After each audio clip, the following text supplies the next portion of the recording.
Ha! Good morning, my friends. This is I, Alphinius Goo, and I am here with Camera Mandy at Gooey headquarters. Say hello, Camera Mandy. Hello. Oh, that was very enthusiastic. I'm proud of you. You're getting more. Super excited for this episode. I don't know what to say. I cannot overhype this enough. Well, Let's set expectations high. Let's set them high. It's gonna be great, guys. Well, I am excited for it too, because this is sort of like going back in time for me, right, to the beginning of the whole thing with the Red Star Rising campaign and the beginning of Zyathé and all of that stuff. Because today, for all of you, and there was many that have asked for it, even people who've been around for a while, we're going to give a wonderful tour of the Blackrot bog area, the environs around it, a little bit about Nevermore, a little bit about all the road and all the stuff that really takes place in much of chapters 1 through 3 of the campaign, perhaps 4, and perhaps after that. We will see, right? So we're going to do a little bit of different thing in that regard today, because we're going to cut back. Some of the things we would normally do, we're not going to do because the tour is going to run a little long. And then, of course, a lot of you are here also because we're going to do a very extensive Kickstarter update on materials and all of that stuff. And we have some really cool news for our international backers in particular, and for a number of you backers as well, that I think you're going to be very excited about here in the U.S. So, but that's going to come after we kind of get this sort of thing rolling. So for those of you who've never been here before, this is Goo Morning Zyathé. It is our Saturday morning live stream, right? Camera Mandy, we run this thing every Saturday morning, after we drink lots of coffee. I don't even have a cup of coffee this morning. I got so quick into this place, Just to be clear, he got here about 5 minutes ago. Okay, well, I was up late, I was lots of people were messaging me and asking me questions, and then I was helping Camera Mandy.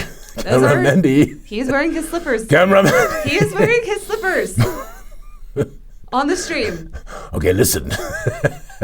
I don't always put those damn boots on. Let's just be clear. He walked into the office with the slippers on for this episode. But with that said, all of that extra time went towards the slideshow for the tour that we're doing today. And I'm telling you guys, it is awesome. Well, and honestly, there was a lot of artwork that I wanted to add on top of this, and I didn't include it just because I didn't want it to go so crazy long.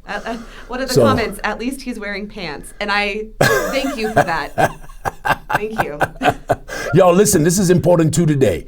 A lot of people have been asking me questions about the whole Blackrot bog area, the whole, what's going on, how does it work, and all that stuff. I will do my best to answer any question you have, but I'm also going to do my best not to give away too many spoilers, right? Because I know there are some players that are watching, I am a player in chapter 4. I am a player, and we are just getting into it. Like, we're in the swamp right now, so nice. It's so good. It's so good. Well, I'm sorry. I'm very enthusiastic this morning. But I'm telling you, chapter 4, like, I am loving playing it. Like, it is full of, I'm sorry, I'm getting, off on a tangent here, but if you have not checked out chapter 4 yet, you really should. It is so good. Well, that's another thing. We did send out the the Gooey News, or what do we call that damn thing, Camera Mandy? The Gooey News or whatever. Anyway, the newsletter goes out once a week, and if you, if you aren't getting it in your email, please check your spam folder, and please, check, because we really don't spam folks. I mean, basically, we send out the Gooey News. We send out a few product updates when we have new products. We send out, obviously, if we're doing sales, we want you to be able to save money if we're doing a sale on something.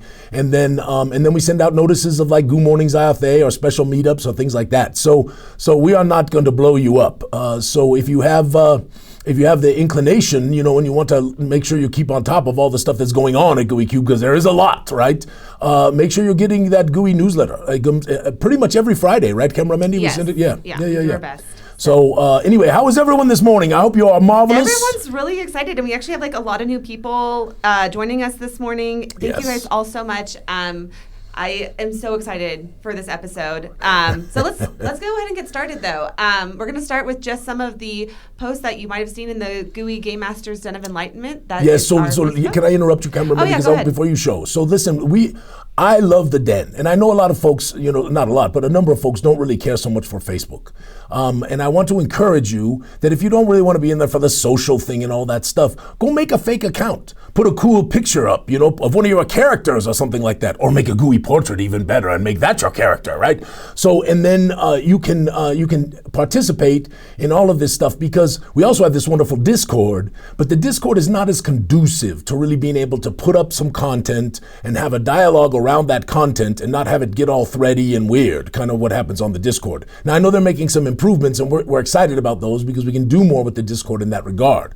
But for those of you who are not really inclined to that, I really would encourage you to make a fake account with a not a fake account, but make a character account and come join us in that Gooey Den. All right, and because there's lots of cool stuff. And we're gonna give some shout outs to some folks this morning. I also want to can I do it just real quick? I got to give a little shout out to our dear Gooey L and our dear Gooey Riley and our dear Gooey Allie and you too, Camera Mandy, right? And we just, and our dear, awkward now. And our dear Colt. I don't know how to take a compliment from Alphinius. He never compliments me. Never. I'm just kidding. I'm just kidding. Taskmaster, slave master, evil guy. Yes, just like that. That's why I don't wear a hat, you hatters. All right, so.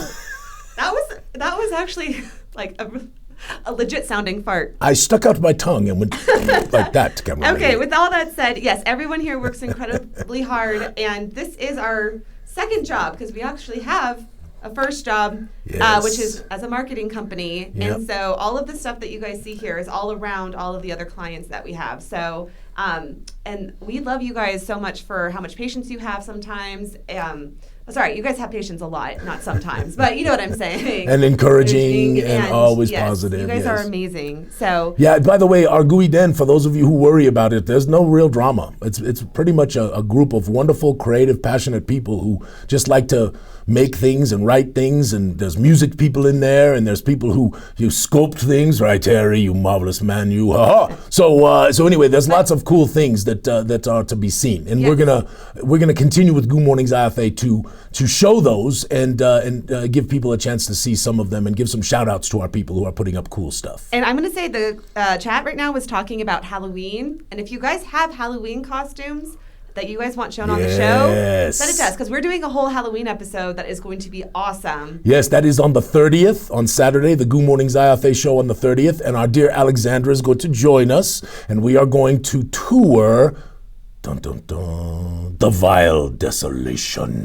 And I have artworks that some of you have maybe never seen, probably many of you have never seen, of the Vile Desolation. And we're going to talk about some secrets of the Vile Desolation as well, and maybe even give you a little bit of information about the Dead in Fallow, which is the one-shot adventure that Marvelous John is helping us with, as well as AJ. It is marvelous. It is off the hook. We are going to have a great time, I am sure. That's the 30th. But also next week, too, Camera Mandy, right? You're going to be at Gamehole, yes? Gamehole Con, I will be in Wisconsin, and so Lawrence will be running the stream next week. Yes, and are we going to have Ben on? Is that correct? And Keaton? I think we're trying to get them on, yes. Yes, so Ben and Keaton are going to be on, and they're going to give a Grounds. Fantasy Grounds tour of the new application that Ben and Keaton, with some help from other folks as well. I don't want to take away. Some other folks really helped Carrie and others. But Ben and Keaton were the catalyst, and Ben in particular was the leader on this thing. And we have actually Chapter 1, The Darkest Dream, up on Fantasy Grounds for all you Fantasy Grounds fans, which is unbelievable. It's wait till you see it. For those of you who've never seen Fantasy Grounds, it's going to blow your mind. Mm-hmm. Right, Camera Mandy? Let's go ahead and get started. All right, let's do it. Yes, let's go. So much to get through. Okay, so this is starting with Jacob Hatfield, and we're going to be talking about Jacob and Natalia, yes. Yeah. We're going to be talking about their... See how I rescue her when she gets, kind of dizzy-brained, I knew it was Jacob. Okay, whatever. These are my Disney folks. I love They them. are, I know. Jacob and Natalia are like massive Disney fans. And Jim. Yeah? But yes, so we're going to be Jim Kinney, yes. We have a group. No. We're going to be talking more about their story later today, but Jacob posts amazing backstory for their characters, and he's come up with some really cool stuff for, like, based on our source material. He's like gone off and just created a bunch of amazing, what would you call them? It's fan fiction, right? Right. And that is another thing. We are really looking hard at two things here coming up. Right, Ryan? You're out there. First of all is a wiki that our dear Ryan is talking about helping us with, as well as a fan fiction page. So if that's something that excites you and that you're interested in that, let us know. Also, for those of you who are writers, don't forget the Writers Guild meets right before Goo Morning Zyathé in the Discord at 9 a.m. And wonderful Kaya and wonderful Jens and wonderful James and others are doing that wonderful little group. And my only disappointment about when we do Goo Morning Zyathé is that I don't get to get in there. But hopefully as time goes on, we're going to have more organization, get ahead of things, and it won't be so crazy, and I can jump in there and join the writers. You won't be here 5 minutes before the show starts. In my slippies. Okay, next up, we have some inspiration. Oh, this is from Kelly, yes? Yep. Yeah, Kelly, I love these. At first I thought this is fake, right? I looked at this, but I don't think they are, right? Cameraman, I mean, this looks... That's a darn good. Because the title is in a different language, or the tagline. Yes. So I don't know, but that's a heck of a Photoshop job. If somebody Photoshopped the snot out of those, I meine, we know a lot about Photoshop around here, so that's good work if somebody Photoshopped that. But these are marvelous, these birds, and I could actually see these birds in the Blue Shine Archipelago. Yes, which we did last week. Which yep. You know what, Camera Mandy, it seems it was quite popular. You got some of your most views ever from folks. I know. And again, Christy and Michelle and Jim and AJ and folks who really helped make that Blue Shine sing, right? Thank you, because it is a wonderful piratey place where you might go and find a little rum and perhaps a little adventure too. There we go, some pirate voice. All right, next up here.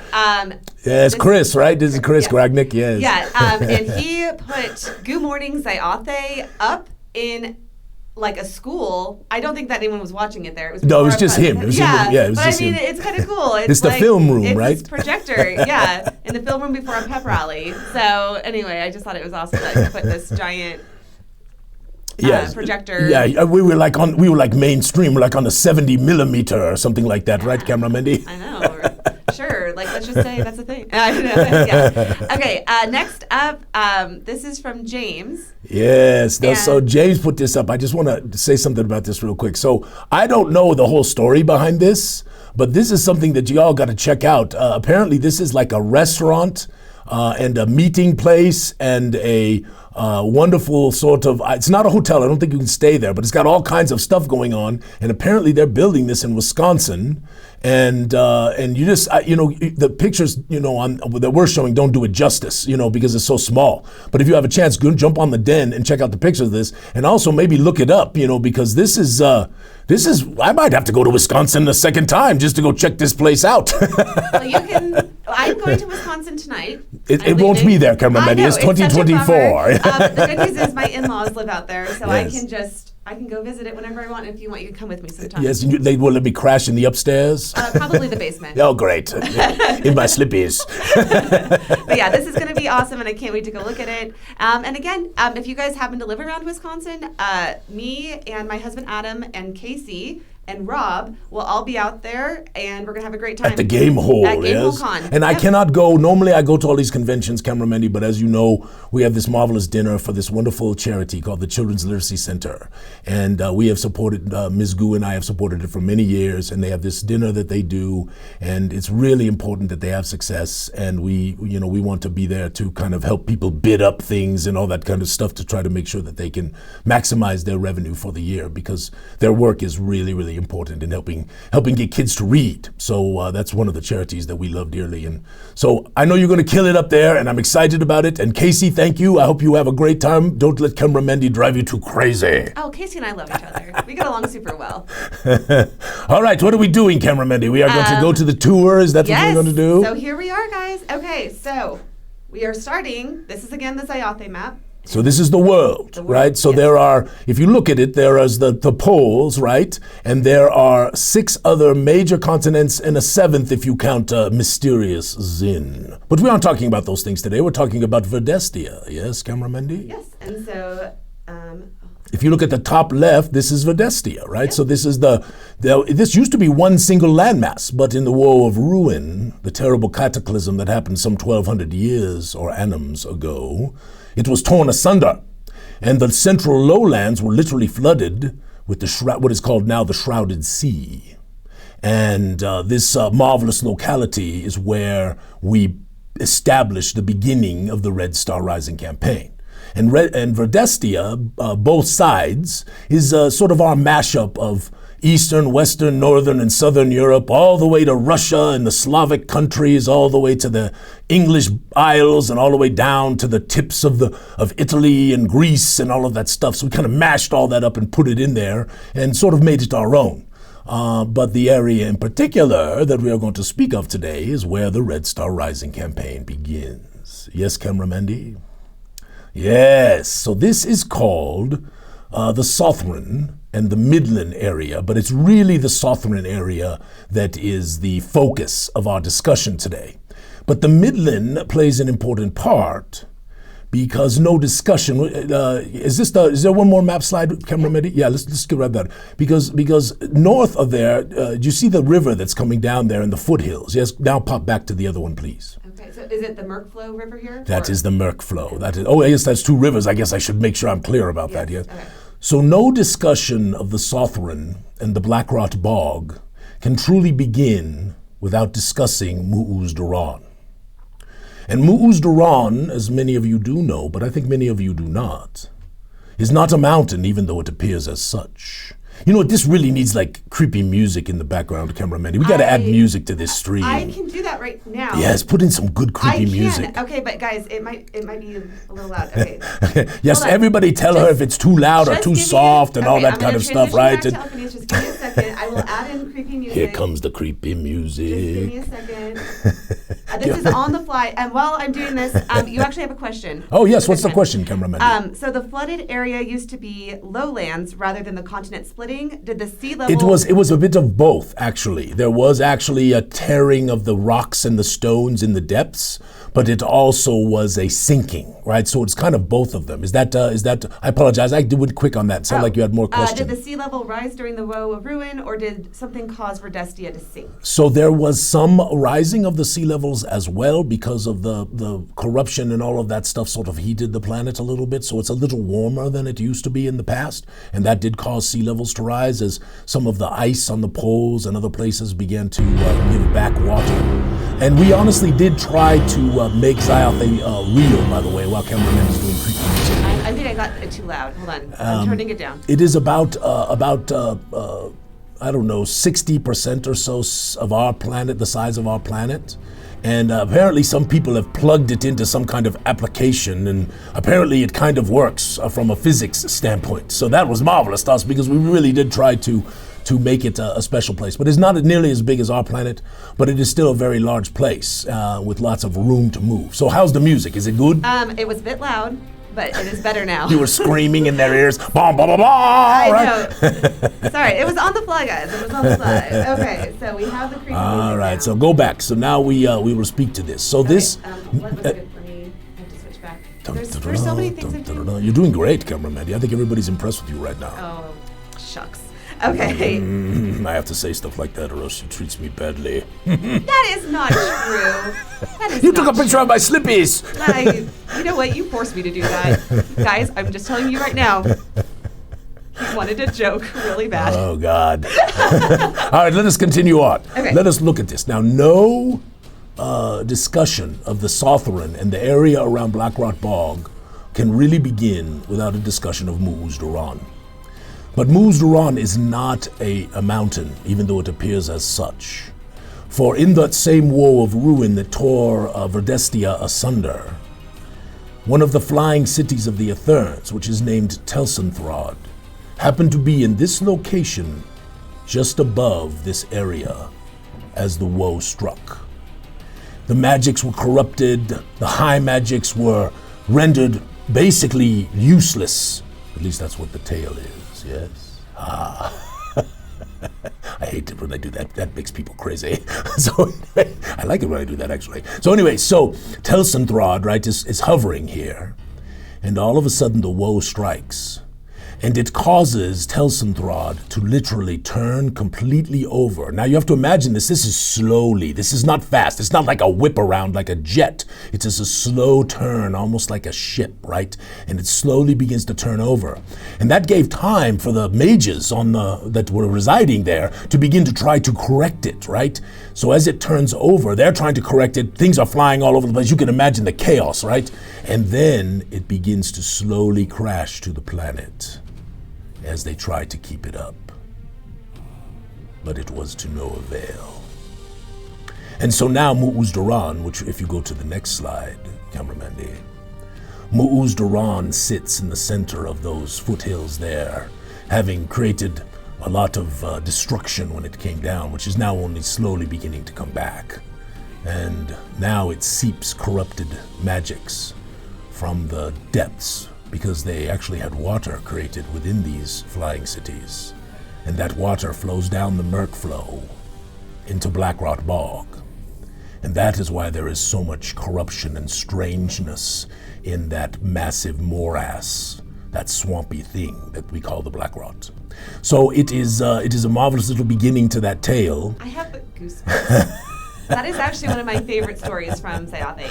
And I mean, part of it is because we did the Dungeon of Du'Unix. Yeah, the Dungeon of Du'Unix is there, and there are a couple of other places. You can actually, if you pop back, Cameraman, we can look at the map just real fast. And we have a question, how long has the corruption been oozing into the world? Seems like it would have taken over by now. No, it is slow. It's a slow process, because if you read the lore, the three goddesses and gods of magic, Evoke, Environs, and Sha'ada, even though there was enmity between them, yes, they came together and they actually reached at great peril to themselves into the Everflow, which is the Zyathés. And rather than it being one flow, they actually separated it into 3 flows and were able to isolate those flows for the most part from the corrupted flow, which is called the Netherflow. Evoke was nearly destroyed, and both Sha'ada and Environs were harmed greatly in this activity. But they were able to save the Zyathés, and they were also able to save the Eterniverse, and of course the world of Zyathé. So that is the lore, and so now it just seeps slowly right into every stone, every blade of grass, every drop of water, right? It just slowly comes in. And there is knowledge of the sages that yes, indeed, over time, Zyathé, it is likely, will become as horrible and terrible as Crooks, which is a tale for another time. How am I doing, Cameraman? Excellent. Everyone's loving it. So anyway, so the water comes down, right, and actually 2 rivers sort of coalesce here, right? So they come into the bog. There's lots of water. This bog was not really here before. This was more of a grazing and ranch lands and all that kind of stuff. And now it is this nasty, really quite terrible place. Anyway, so let us go to this. So when you think, right, with your players, right, you start thinking about the bog, right, and what it feels like. It is swampy, right? It is not just sort of moorish, right? But it can get cold here. But the issue is that for some reason, because of these corrupted magics, the bog doesn't really freeze very much. It can get a little bit of snow and stuff like that on it, dusting it, but the water really stays relatively warm all year round. And relatively now, don't be thinking it's like, going down to the Caribbean and the Blue Shine Archipelago or whatever other place you want to go to that might have that warm water, right? So this bog has all kinds of creepy creatures and strange mists and fearful things. And what we're trying to do with this artwork is some of these pieces are actually from chapters. So, but we try to not tell too much about them. And we didn't grab too many because I don't want to have too many spoilers. But you can see sort of the bog trees and this thing, and of course there are dangerous things within the Blackrot Bog, and even were your players to visit this place, they have traveled here before, even whether they were non-player characters or the pre-generated ones. And so there's this marvelous and terrible group of creatures called the Vials, which is what this image right here is, and then of course one of my most favorite monsters in the world of Zyathé, which is the Hog Skeeter. This is a bloodsucker, and it gives you diseases, and it can do other things potentially as well. And plus it's just nasty. I mean, I like a sturge. I like a good sturge, and there are sturges in the world of Zyathé, but I really like Hog Skeeters. Any questions out there yet, Cameraman? I have some questions for you. Okay, the first one was, are catagators a part of the corrupted magic? So part of the discussion and what Excuse me, goodness, cameraman. You had a sweet roll before I came down here in my slippies. Was that a burp? Did you hear that burp? Oh my God, how embarrassing. Anyway, so yes, so monsters, true monsters, and of course the abominations are believed to be a result of this corrupted magic seeping into the world. Because there are less records of monstrous things. There are records of certain things, but most of these have been destroyed. But there are records of monstrous, like animals, large things, that kind of stuff. But these sort of combinations and strange, multi-armed things and catigators and things like that were not really noted so much prior to the woe. And so a lot of sages believe that many of the creatures that have sort of come since the woe are sort of from this corrupted magic that is seeping into everything. This is a really good question. Are there different circles between druids connected to natural magic and those connected to the corrupted, twisted nature? So all of the thing that flows through the world of Zyathé is the Zyathés. And we're actually working a little bit on sort of explaining this from a pseudo-science sort of thing, for all of you really crazy lore junkies. But the Zyathés is the energy of all. So that magic, that thing is the magic that goes to the gods and allows them to grant deific spells to their worshippers. That is the magic that flows through all of nature and flows through all of the planes and the divine. So it also is what comes to the druidical, right? To the druidical people. That magic is what lives within the Wildairn of the Feyari. It lives within the outsiders, right? The servants of the gods, evil, good, and neutral. And thus the magic that warlocks, nobody likes them. Okay, some people like them. I don't. Detect magic automatically. Not in my game, you warlock, you. Anyway, sorry, I digress. Anyway, that is the magic. Wow, you went on a tangent there. Sorry. Is this about druids? Yes, I know, but so that is the magic that the arcane spellcasters use formulae, right? Formulae that the wizards, right? This is how they access the everflow, and this is also the innate ability that sorcerers have to be able to just reach out and sort of pull from the everflow. So all magic flows from this Zyathés, no matter what magic it is. Haha, how did I do? Is that good? All right. Any other questions, yes? I'm going to keep going because we have so many slides to get through here. So. But I don't want to make sure we... we're getting As through. I did tell people we would do a Q&A today, and I want to give them a chance to do that. Yeah, if you guys have any questions, just put them in the chat, and I'm trying to follow along and get... And don't be afraid to repeat it if she misses, because that happens, you all. Absolutely. Yes, please do that. Comments, so, yes. So again, as you're looking at Blackrot Bog and this whole thing, you can see it, right? You can feel the squishing, right, as they travel through this, right?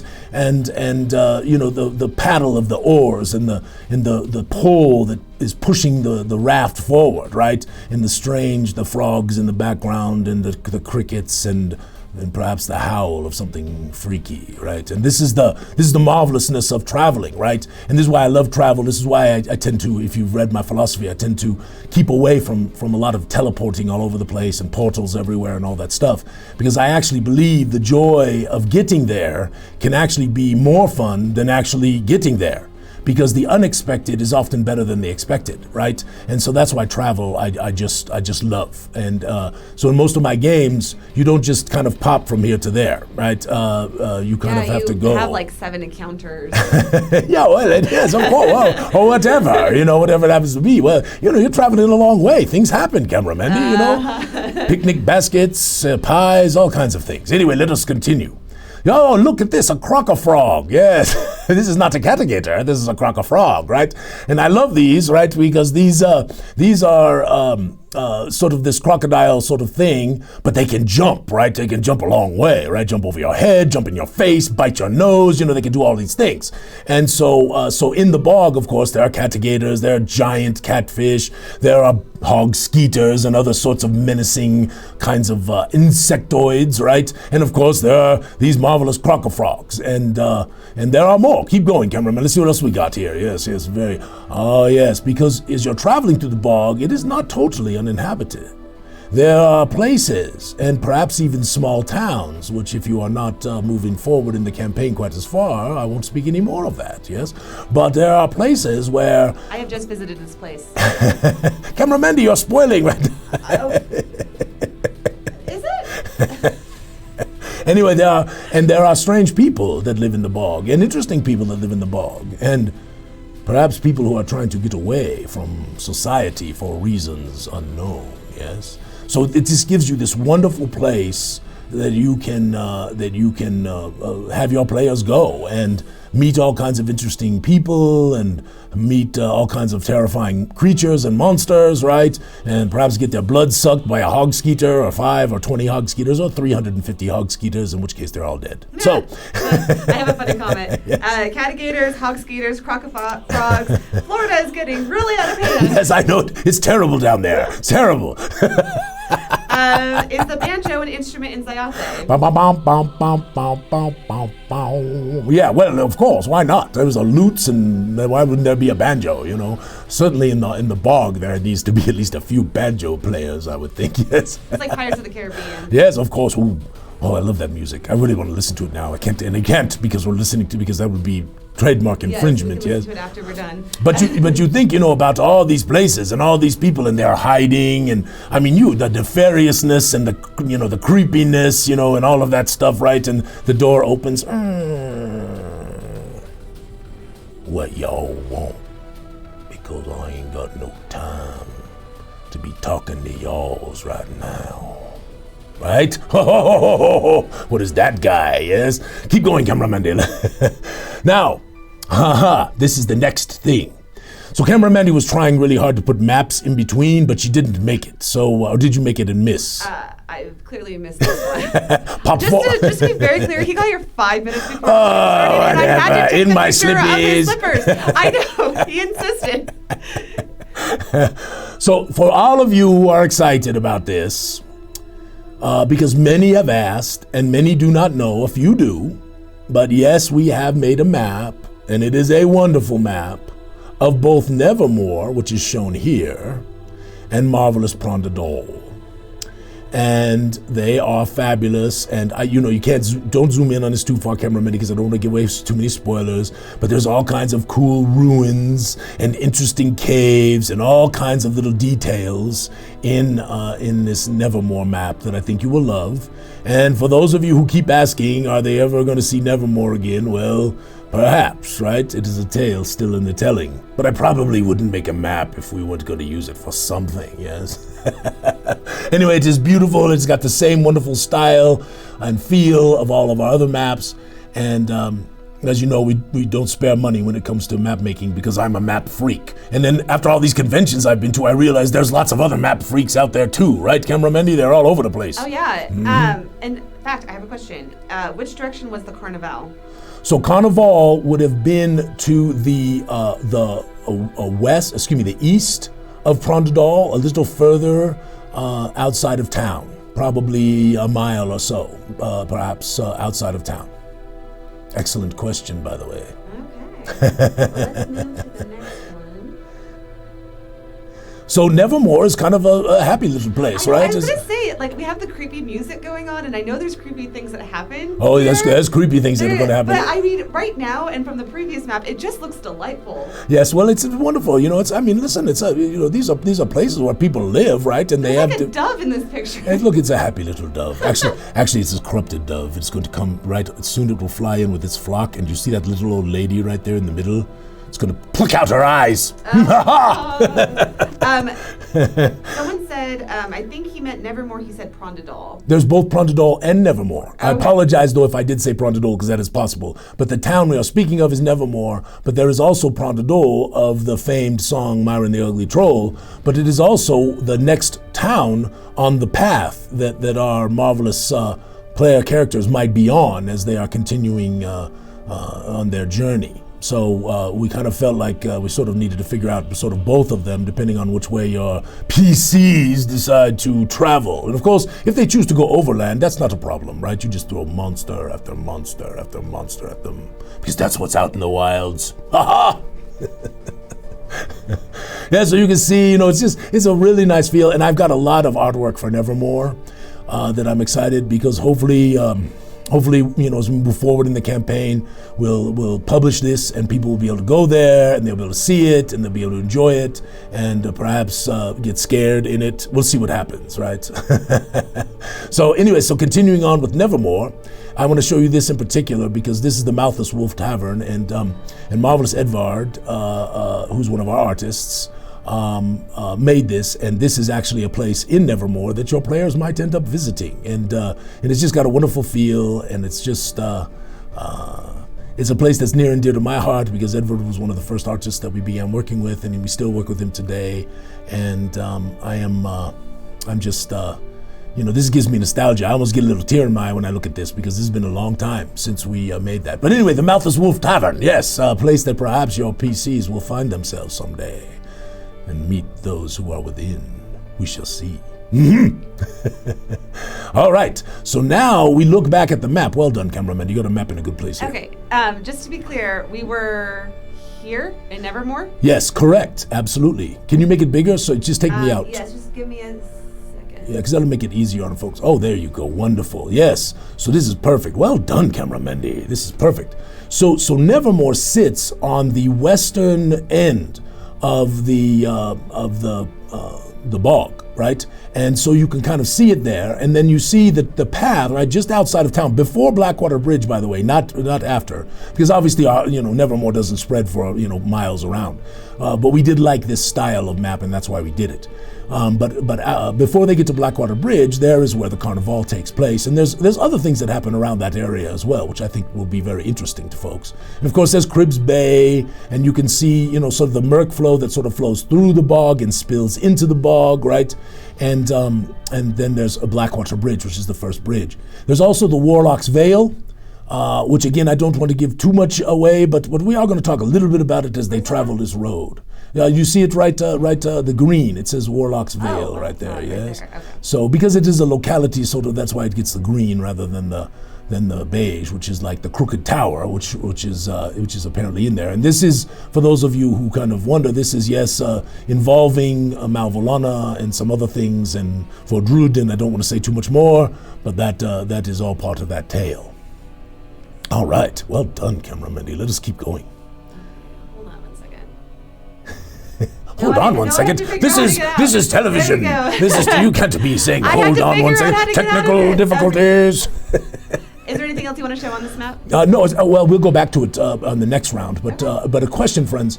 Are we missing any questions? Do we have any questions before we move forward? No, everyone's just talking about how much they... Oh, wait, I do have a question. I will finish what I was just saying. Everyone's just talking about how much they love this and how much they love our maps. Good, wonderful. I am, my friends, you do not know how much money we have spent on these goofy things, right? That's not fair. These wonderful things, They're not right? goofy. No, they are wonderful, right?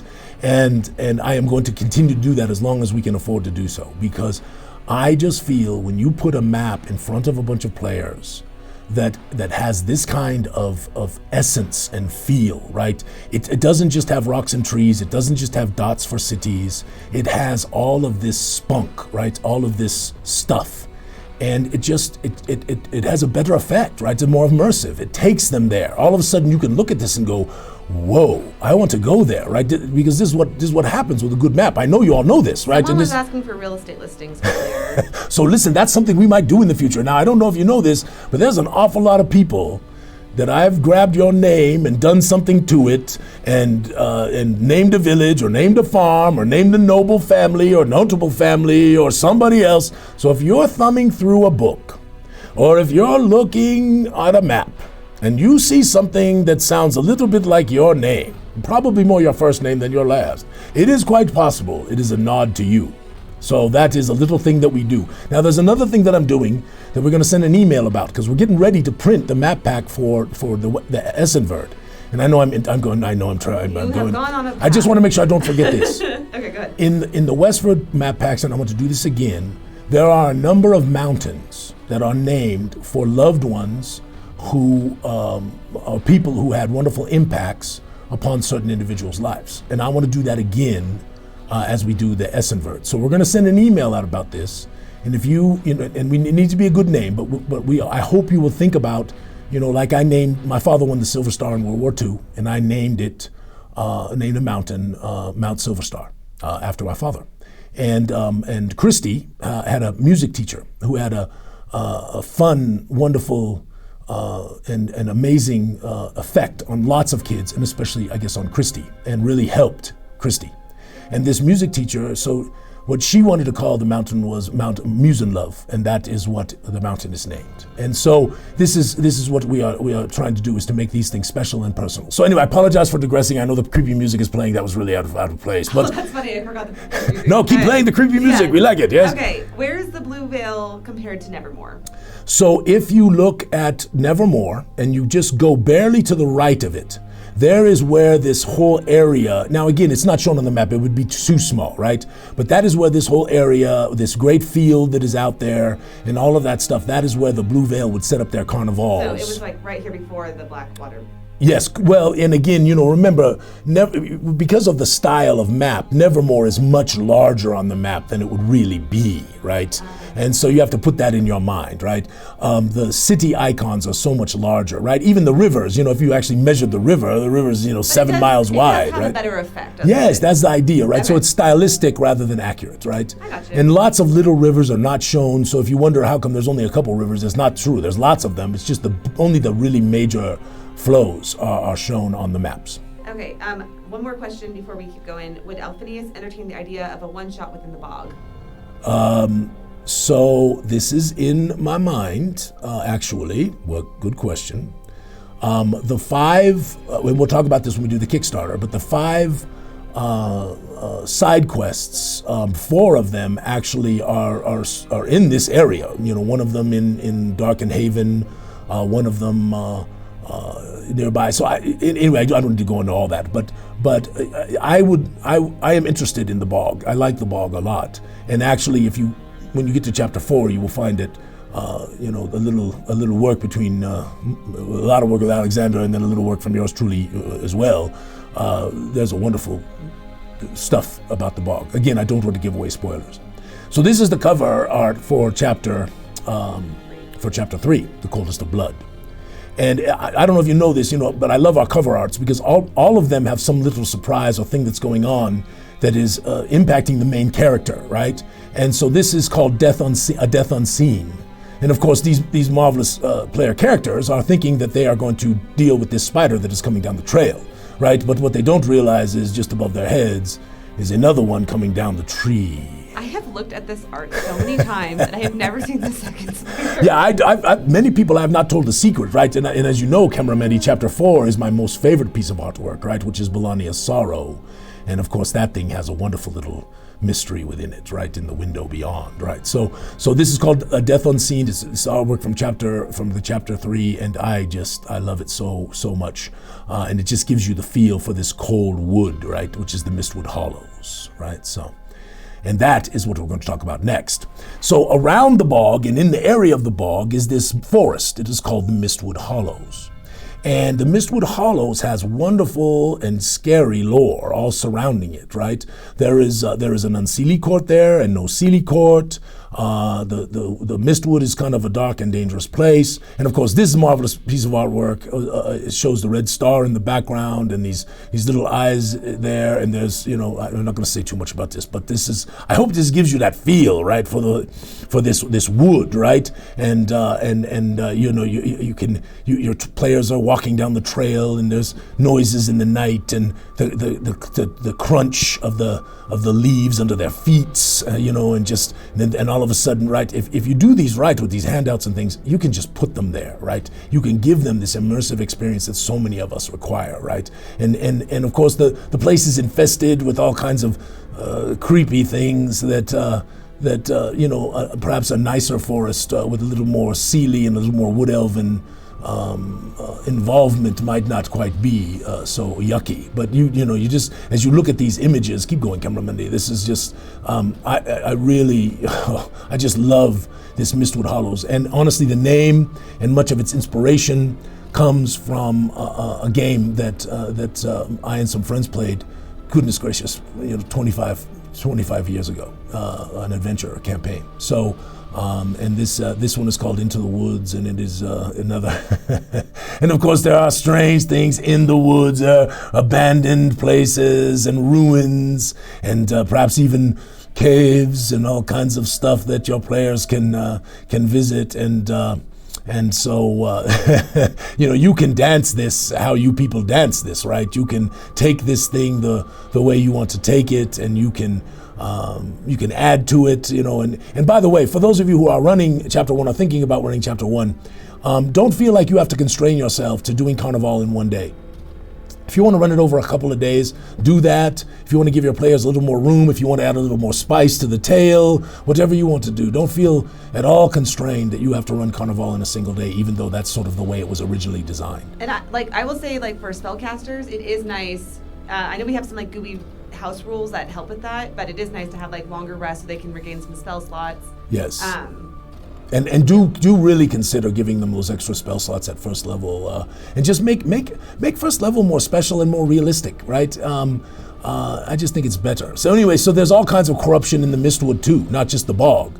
And this is a marvelous image that I really really like, right? Which is sort of this corrupted unicorn that has been afflicted by the Netherflow and the nasty magics that are sort of permeating things. And of course, this is an adventurer trying to deal with it, and who knows what is going to happen next, right? So this is awesome. Yeah, isn't that I know pretty? this is a Shutterstock image, but I think that we should. No, I'm purchasing them. As I said before, I'm not ashamed of that. I mean, I know some people. Some people is say that my unicorn, right? Yeah, that's a steed right there. That's a noble Michelle. steed. Yeah, Yeah. Michelle did these. I think Michelle or Christy did the Night Pegasus, nice. Right? And as one of their monster submissions. So this has got some relationship to that. But yeah, isn't that wonderful? Yeah, I remember we support artists as well when we do Shutterstock art, right? So or Getty Images or whatever. And so if I find an image that is not pervasive, I haven't seen it everywhere, and it's a good image, I'm going to go support that artist and spend some money with them. Yeah, absolutely. Yes, this is actually one of our original pieces of art. This is one of the forest spiders that is in the Mistwood, and then of course there are mysterious places. And what's wonderful about this is if you actually take some time to look at the stones. Of course, you see the red star in the sky, but if you take some time to look at the stones, you can actually see Luneos as well as the three dancers, right? And the three dancers are those three comets that spin around, that orbit around Luneos, and sometimes change color and do strange things on certain days and times of the year. Yeah. Okay, for some of us who don't know what Luneos. Luneos is the major moon of Zyathé. Now Zyathé has 3 moons though. Luneos is the major one, and it has the comets, 3 comets that orbit around it. But there is also the small blue moon, which is called Vixen. And then there is a 3rd moon, which is almost never seen, which appeared at the time of the War of Ruin. And it is called Corrupteon. And this is all in the Encyclopedia Chapter 1, The Weirded World. You can read all about this stuff. And we put much time and effort into this, my friends, to try to give you a good read when you're reading this stuff, that it's not sitting there making your eyes go, oh, I can't read anymore. It's definitely very deep. But I mean, it's this is what I love about the show, is that it breaks it up into smaller piece. Yeah, well, no, that's right. This is what you talked about. Mm-hmm. Yeah, you may not focus on that when you're reading it. You may be like going straight for the gods or straight for whatever. Yes. But the show is able to kind of break it up a little bit more. So, my friends, are we still doing good? Are you enjoying this? I'm not going too long. I just, everyone's loving this. I did already tell them in the chat that we are going to be going long. I actually set for an hour and 15 minutes. Yeah. So I did do that because of the Kickstarter update. Yeah, so I want to make sure everybody. This is definitely going to be a little bit of a longer show. Now, remember too that in this southern area of the Republic, right? This is a wildland. It is not easily settled. It is not reasonably settled. And we have lots of these in the world of Zyathé. And the reason why is I don't kind of like having places that are supposed to be sort of savage and crazy and wild, and yet there's settlements all over the place. And so when you come to the Shadelands, right, or this southern area, right, when you go to the Netherland, right, or perhaps even the tundra, right, on East Vedestia, or the wastes, or even this area called Northric, which is north of one of the places in Donvan, which is north of Donvan.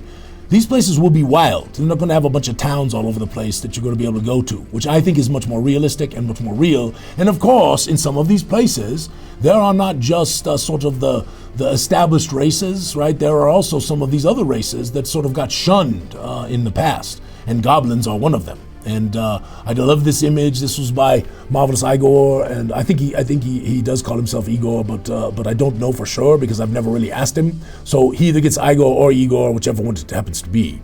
Hello, my friend. But this is not great, gives you an idea of goblins and what a wonderful picture, just what a wonderful look of this, them kind of looking at your players as they walk down the trail, and you can hear them saying, "What are you doing in my forest? I don't know why you are here, but if you do not leave, we will be forced to destroy you.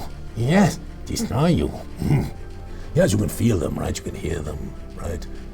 In the back, the whispers. And of course, the worst of all, right, in this locality are the Unseelie, yes. And I'm not going to speak too much about the court, because I don't want to give away spoilers. But I love our Unseelie Feari. I love our Seelie Feari. These are two playable races in our world, and they are established in the world. And we had wonderful lore beginning with them in the old days, and which a number of folks worked on here. And then Marvelous Carrie came along, and Carrie added to that lore so wonderfully. And I just love this whole thing that's going on with the noble Feari. And remember, the Feari have courts, and so they have lots of other Feari that serve them, but the real playable race are the nobles, and these are the pictures of the Unseelie nobles and kind of what they look like. And we do have a Goo Morning Zyathé episode that featured Carrie talking about. Yes, one of the first ones, right? Yeah, maybe number 2 or number 3. No, I think it's like 7. Oh, is it later than that? Okay, yeah, that was wonderful. That's a great episode. If you don't have the time, you should, or sorry, you have the time, check that out. It was a really, it's really on fun. our YouTube page, and it's labeled as Interview with Carrie. Yeah, it's great. It's really great. And so these are the Unseelie court that reside in the Mistwood Hollows and the area around the bog. And because they are sort of unfettered, they are unleashed, there is really no significant conflict. Again, I don't want to talk too much. I want to be careful. There might be a little bit of conflict. So but they are the real dominant force in the Mistwood Hollows. If there is a Seelie court, anyway, again, I don't want to spoil, so I'm trying to be careful here. But they are marvelous. I hope you love these images. I hope they give you a wonderful feel for these Unseelie. They are pranksters, but they serve Hagash, the Dark Dancer. They serve other of the evil gods. This court does. But there are Seelie courts that do not, or Unseelie courts that do not. And there are mixed Seelie and Unseelie as well, because as you all know, we don't really have sort of this race is necessarily evil or good. They might have a bad culture, but there's very much possibility that you could have a very, very good Unseelie Feari and a very, very bad Seelie Feari. So let us continue on, Camramendi, because now we are getting to the road. Yes. So your players now, right, once Carnival is over, will probably begin to go certain directions, right? And that will depend, of course, on the troop and what the troop is going to do. But if they happen to go to the east, they will travel along what is called the King's Highway. And the King's Highway, as I have just mentioned, is sort of going through a wildland, right? It's going to come to the Mistwood Hollows, it's going to go through the bog at the King's Crossing, right? And by the way, speaking of one-shots, right there you see Prondadole, and right there you see the Mirewood, and the Mirewood is the site of Menace in the Mist, which is one of the Kickstarter one-shots, not really one-shots, not fair, side quests that we created, and it is fabulous. It's got some wonderful artwork. It's got some great writing. It's really. I think you will love it when you get it. So anyway, let's go back to the road because there's a bridge that we're going to come to here first as we travel to the east, and this is the bridge that goes over the Merkflow, and the. Do I need to go to the Oh yeah, you can. Please do. And so you can see that there's a sign right taking you into the woods. I forgot about this one being first, right? But you sort of get the feel. The bog is to the left, right, and you're traveling down this sort of wilderness road. And again, this is why I love travel, because you put this picture down in front of your people, and they're like, "Whoa, I didn't know it looked like that. I didn't know it felt like that." Right? Sounds like the kind of road where you should be really loud and obnoxious. Make like lots of noise, right? Yeah, Have all kind of pranks on just your friends. Yeah, have things coming out of the woods at you. Probably the bard should be playing really loudly. Oh yeah, of course, the bard. Yeah. Yes. Oh, I am the bard of the party, and I've got something in my tummy. Right. All right. Whatever it happens to be. All right. Let's keep going. That was terrible. So there's lots of interesting things that they will encounter as they travel down these roads, right? And this one, again, I don't want to be too spoily, but you can see something hanging from a tree in the background there. Terrible. And of course, here they are traveling, and they look sort of to the north area off the road, and fairly far away they can see what you saw on the map earlier, which is the Crooked Tower, right? And again, this is that bringing the whole area to life. This is the goal, right? The goal is to have it feel realistic, to have this whoa, I'm there, right? So showing something like this just gives your players these wonderful like vibes, right? And they're like, whoa, it's off. I can see that thing way in the background, right? And it is crooked, interesting, right? But maybe they will, or maybe they won't go there. It's a tale still in the telling. And then, of course, they come to the bridge over the Blackwater. Person in the water. Shh. Oh. Am I not supposed to point out? Camera Mandy, you are a spoiler by many stretches of the imagination. It's in the picture. Are there any questions? We will not talk about this. Just let it go. Oh, okay, just let it go. Let it go. It's very mystical. Everyone's loving it. So you can see, the Merkflow has this sort of characteristic. It is dark and water, and it has sort of sparkling things in it, and it is quite an interesting river. There's a lot going on, and again, I don't want to give too much spoilers, but again, you get to this bridge, and you go, camera Mandy, listen, I burped, you sneezed. I turned off my mic though. Oh, you did? I'm sure it picked up on mine. It wasn't too loud. Did you all hear that sneeze? I want to know. It was the little wispies from the water. It was coming up and tickling my nose. Camera Mandy, are there any questions we're missing? I just want to make sure. No, I mean, someone was saying that it seems inspired by Wizard of Oz. You know what, honestly, my friends. People are excited about the Menace in the Mist. Oh, yes. A Menace in the Mist is beautiful. It is really, John helped us with that one, and it is so wonderful. Just so wonderful.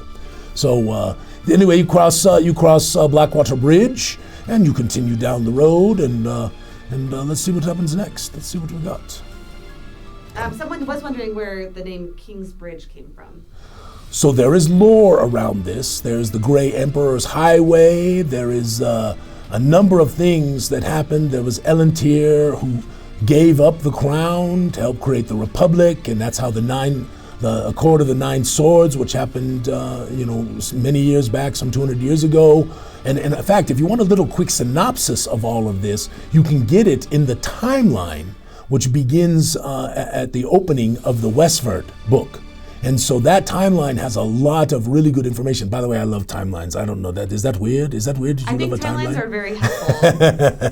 But anyway, that lore will explain sort of who the king was and why it's called the King's Bridge, right? Not why it's not, because it's in the Republic. I mean, this is this is a place that has kind of embraced this sort of philosophy of a little more freedom for the people, right, and a little bit of land ownership and all that kind of stuff, rather than sort of nobles owning everything, right. So, and of course, they continue down the road and they come to Farley's Bridge, which is just a marvelous place. And everyone's talking about Myron in the chat. They're like, "We love Myron, Myron." Yeah, there's a few characters that seem to really kind of pop out, right, over time, and there's a little kid picking his nose in chapter 1 that seems quite popular, and there's a really stinky guy who was very unpopular. Yep, Fluid. Spoiler. And then there's this marvelous troll. There's a song about Myron, though. There is a song about Myron, which many people learn. Now listen, y'all, next year, come to Gen Con. We're going to have a big old party, right? It's going to be a lot of fun. And we had 100 and some people at the last party. I hope we can do, 300-400 people at the next party. It was just a wonderful blast. We all learned to sing Myron the Ugly Troll, and we all had libations and wonderful food, and it was a good time. It was a really, really good time. Anyway. They all sing Myron the Ugly Troll, just for some context as to why he went off on the Gen Con tangent there. Yes, and for you players who are watching, I'll give you one. Don't be afraid to look under the bridge. Spoilers! FYI. I get in trouble for saying the name Silky Floyd and you're like, under the bridge. Okay. Well, wait, go back to that real quick. Oh, okay, I'm sorry, we're not done. I mean, can't you really, you're coming up there, right, and you arrive here, and all of a sudden, this head that's sitting on the pole looks at you and goes, "Well, are you going to give me a tow or not? Because I need to get a tow around here," right? And so, I mean, it's got to be just like, for your players, it's got to be like, what? I love Myron. All right, let's keep going. So again, without giving away too much spoilers, this is another of the ruins that perhaps your players could come in contact with as they travel. And again, this is that marvelous feel that you get when you have artworks and they correspond with the adventure and all of this stuff that really makes it special. And I know some people have been to this place already, and I know others may have missed it, and which is the marvelousness of the game, right? Because it's your tale, right? And so sometimes you miss things, sometimes you find things. And so this is an interesting place that has some interesting mystery around it. So let us continue. Yes, and of course now we come to the King's Crossing, and the King's Crossing comes after the King's Bridge. I apologize. I should have put up a King's Bridge image, but I forgot. But the King's Crossing is a very interesting place because it was built long ago by the Republic to try to link the sort of the east to the west in the southern area because of travel and trade. And the problem was they had to travel so far around, and it was through this wilderness, and it was really quite creepy, and they had plans that they were going to protect this, and as money kind of got tight, and now it's kind of gone a little bit badly, but it still offers passage across the bog. And Cameraman, do you have the map handy? Is it easy to get to? I have to scroll. Don't do it.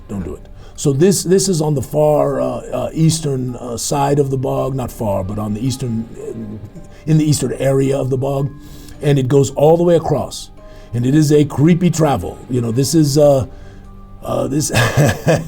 Yeah, I threw a few encounters at my party when they went across this thing.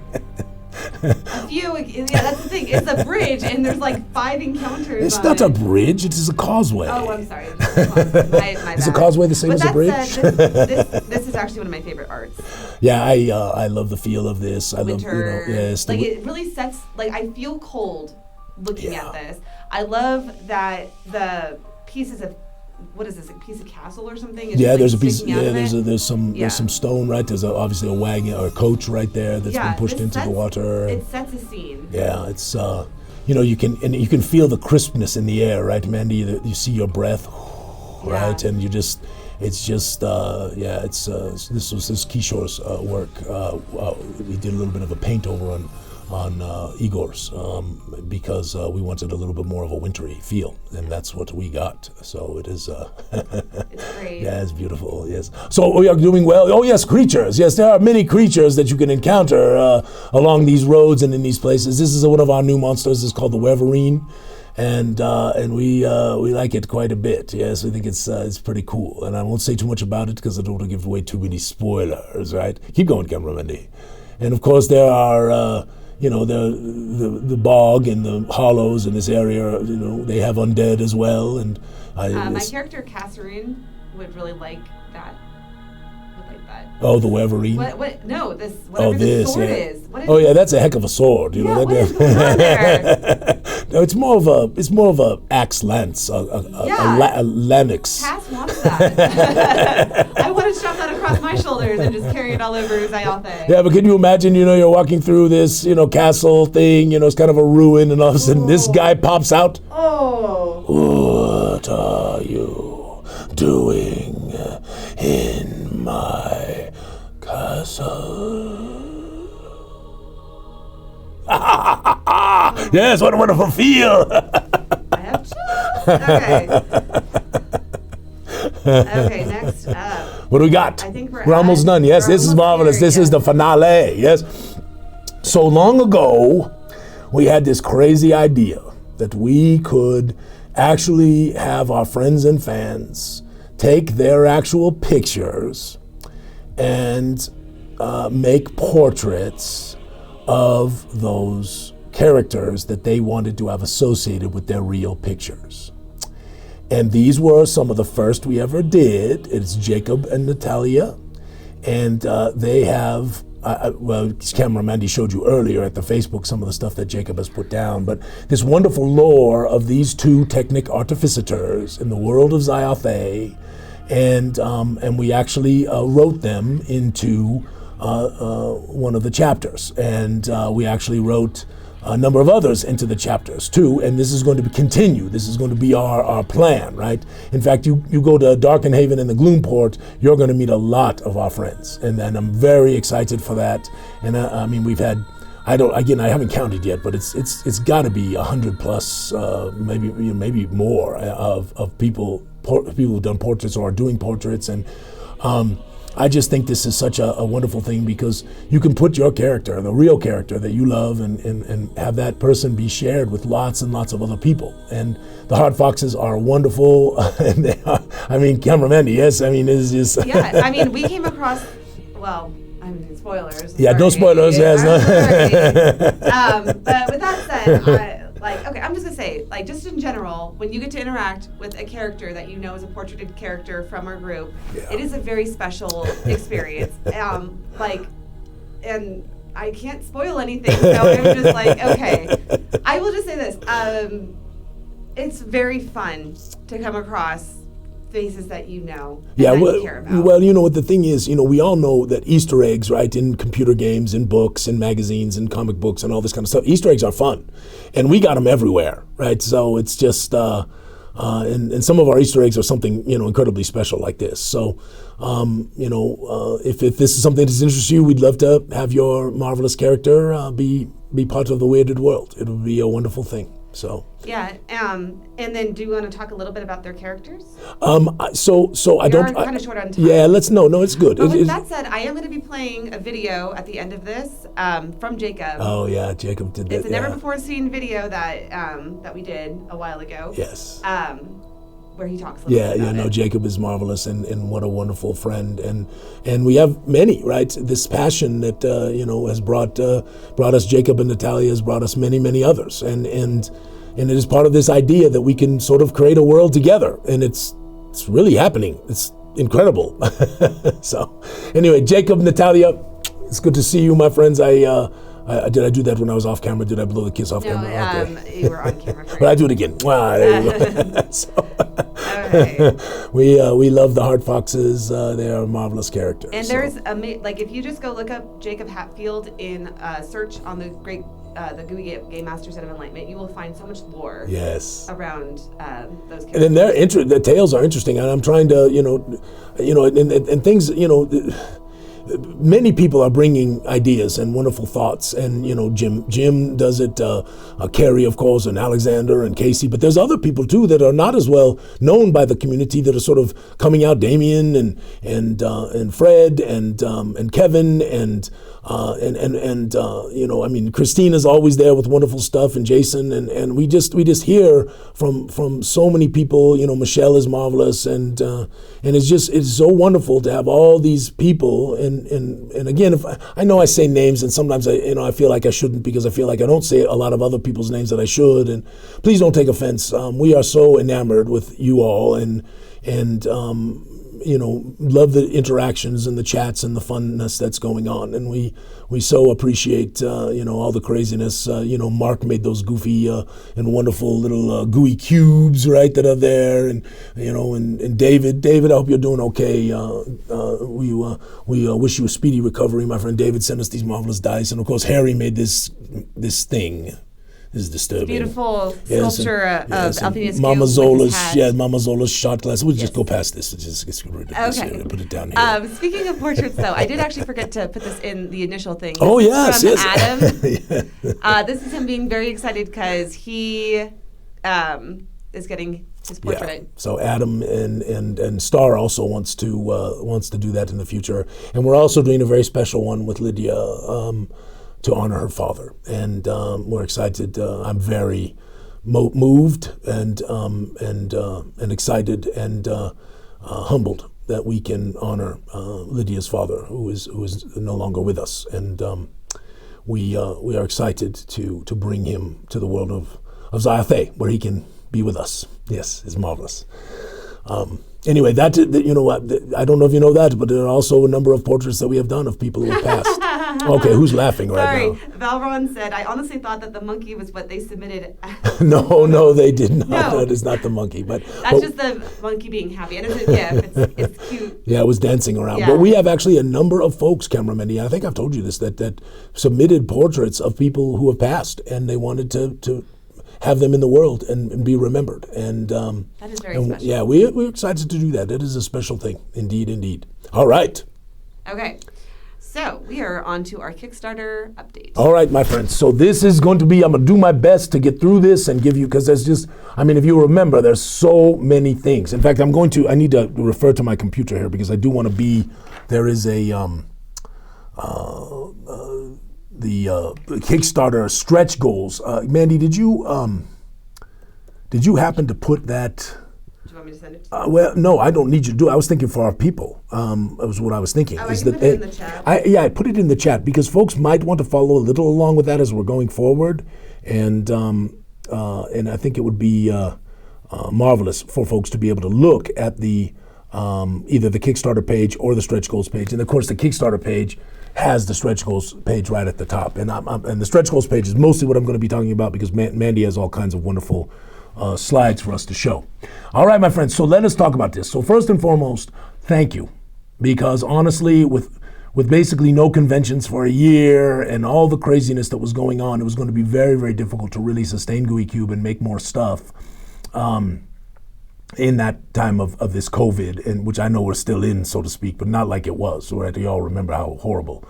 Of course, that stretched across the whole year, and last November, of course, we did the Kickstarter, and our goal was to get out as much as possible, really everything, by end of October, and be shipping sort of in this November timeframe. And I want to tell you, I appreciate you all very, very much, and with my deepest, humblest apologies, we're going to be late with a few things. But we're also going to do something special for all of you. I know you all know we had never planned to do an interim shipment, but we did do that, and that was at no cost to y'all, and we're going to do another one. We're going to do a second one here. I don't know exactly when. I'll kind of talk through it as we're going through this stuff. But we're going to send you all another shipment of stuff, and not just our domestic U.S. people. All of you wonderful people in Europe, we're going to pay for it. We're going to send you an interim shipment. So this is our thank you for your support and for helping us out and for doing this and making all of this new product and material possible, because it would not have been possible without you. And I'm sorry that we're a little late. There are good reasons for it. It is not because we are just slacking over here. The first quarter of the year, first 4 months of the year, because of the whole situation, which just bled into with COVID and all of that stuff, our company was extraordinarily busy. You remember, Camera Mandy? There's all of the projects that were put on hold for COVID, for the other side of our business, the marketing side, they have come due, if you will. It was insane, that first 4 months. And then in the summer, we hit another 2 or 3 months of just nonstop project after project after project. Yes, and of course, for all of you who know us, right, our marketing company really is what makes Gooey Cube possible, because none of us are paid by Gooey Cube. Literally every dime that you have sent to us has gone either into making new products or to shipping stuff. So that is where the money has gone. And so our marketing company is what sort of funds it. And so we have to kind of take care of that, right? It's sort of the goose that lays the golden egg, if you will. I don't know how many golden eggs it lays, maybe silver. Maybe we get a little silver egg now and then. Anyway, so... It's golden because it's so much fun. It's a marvelous project. All of us love working on Gooey Cube. Yeah. It is so much fun. Yeah, no, it is wonderful. And when you make it wonderful, truly. So I do apologize for us being late, but we are not going to be late with everything. In fact, we're going to be on time and shipping a lot of stuff here to you on top of what we've already done.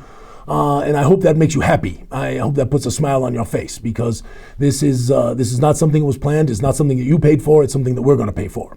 And I hope that gives you the hey, these guys are all right. They aren't, one of those Kickstarter dirtbags. I never want you to be called a Kickstarter dirtbag. What a terrible name. You know what I'm talking about, Camera Mandy? Yeah, I've heard this. I've heard the horror stories. All right, my friends. Now, oh God, I've backed a couple that still, years later, have never delivered. Never. That will never be a problem with us, my friends. That is a promise on my life. All right. So, round one, this is what we've already done, and if you are domestic, it is what we have shipped. So if you ordered... I did not put these in order. Sorry. It goes darkest dream, coldest of blood, and foulest of spirits. Camera Mandy, I thought you were a pro. I have failed on the first slide of our pro. So all of you domestically who have ordered, and if you ordered Chapter 1, Chapter 2, Chapter 3 physical, and by the way, all of this stuff you should have digital copies. If you have not gotten digital copies, something got messed up, you need to send us an email to Book of Knowledge. Bookofknowledge@gooeycube.com, and we will rectify the situation immediately. That's you European people, you Australian people, you Canada people, you US people, that's everybody, right? People down in Mexico and South America, that's you, right? It's all of us, right? All you people in the Far East, it's you, yes. Near East, you, yes. Africa, yes, it's you, right? All the strange islands and interesting places all over the world, it's you. All right, there we go. And no, they're not in this order. This is out of order. Yes, Camera Mandy. Yes, I'm sorry. 1, 3, and 2. 1, 3, and 2. So Chapter 1 is the darkest dream. Chapter 2, the foulest of spirits. And Chapter 3, the coldest of blood. You should have received these already if you backed them and got them in the Kickstarter. And unless you are international. International we will talk about in just a moment. You will be getting these here soon if you are international and you ordered physical. All right? Let's keep going. You also would have received The Weirded World, which is Chapter 1 of the Cyclopedia Zyathé. So this wonderful tome gives all the creation lore and a lot of the background stuff for all the continents and all of that. And you also should have received this, both in digital and physical format, in round 1. Again, if you did not, and you ordered it in the Kickstarter, make sure you come and talk to us. By the way, quick little important interruption. If your address has changed since you put it into the Kickstarter, we need to know that, or we will send your stuff to some place that you don't live anymore. So please, please, please, if you've changed your address, don't go in the backer kit and update it there. I don't even trust that. Send us an email to bookofknowledge@gooeycube.com and say, my address has changed. Help me, please. This is my name. This is the email that I bought the Kickstarter stuff under or pledged under. And here is my new address, because we don't want to send your stuff, especially if you live in Europe or Canada. We don't want to send it to a bad address. So please, please, please update your address. So in round 1, you should have gotten this as well. So this, right? And you should have also gotten the character folios. So if you backed at different levels, you got character folios for free, that kind of stuff. You should have also gotten these. All right? Again, if you did not, if you're international, obviously you didn't get anything. But if you're domestic, you should have gotten these as well. So that is round 1, right, Cameron? Was there anything else on round 1? No, that's all. I do have a question. Oh, yes, please. I'm very Yes, ask questions, my friends. They're ask all questions. talking about how I'm a cyborg.